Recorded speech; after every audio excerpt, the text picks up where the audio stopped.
সারাদিন যে পাগলের মতো ঘুরি, চল বিদেশ জায়গা। বিদেশ যারা যায় তারা বাড়ি আইসে গায়ে পারফিউম মারে ঘরে। কনে পাবি? দেশের মধ্যে এখন ভালো মানুষ আছে নাকি? নিয়ে যায় না কেউ। মার মার। তোমারে আমি ইটালি পাঠাইছি, তুমি স্ট্রবেরিতে তুলবার খাবা, মাস শেষে লাখ লাখ টাকা পাঠাবা। আর যদি কোনো সমস্যা হয় তো আমার কবা, আমিও ইটালির প্রধানমন্ত্রীর সাথে কথা কয়ে রেখেছি, ইনশাল্লাহ কোনো সমস্যা হবে না।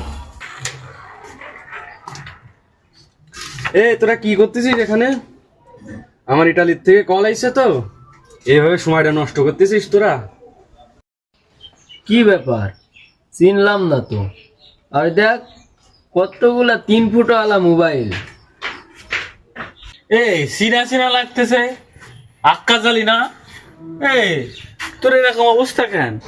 হ্যাঁ, আরে সবকিছু বিদেশের ছোঁয়া, যদি এই বেশ ধরতে চাও তো আমার হাত ধরে বিদেশ চলে যাও।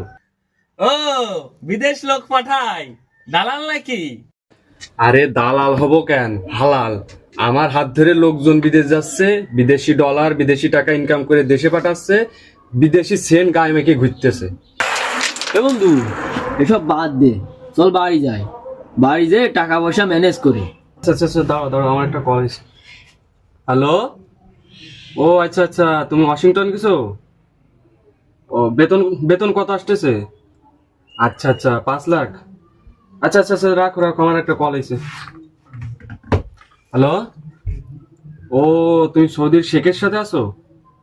ও আচ্ছা আচ্ছা, সমস্যা নেই, আমি শেখরে বলে দিছি, সমস্যা হবে না। হ্যাঁ আচ্ছা আচ্ছা, রাখো, আমি ব্যস্ত আছি। হ্যাঁ হাই হাই হাই হাই, সর্বনাশ দেখছিস? ভাই আমার ভালো দেশে পাঠানোর দরকার নাই, আমার যে কোনো একটা দেশে পাঠাই দেন। আচ্ছা, তোরা চিন্তা ভাবনা করে দেখ, বাড়ির দিকে যা। আর বর্তমানে আমি এখন ব্যস্ত আছি, তোরা পরে আমার জানাইছে নেই, আমার ওই লেবুগাতি মোড়ে 8-10 জন লোক দাঁড়ায় রয়েছে, তাদের আমার বিমানে তুলতে হবে।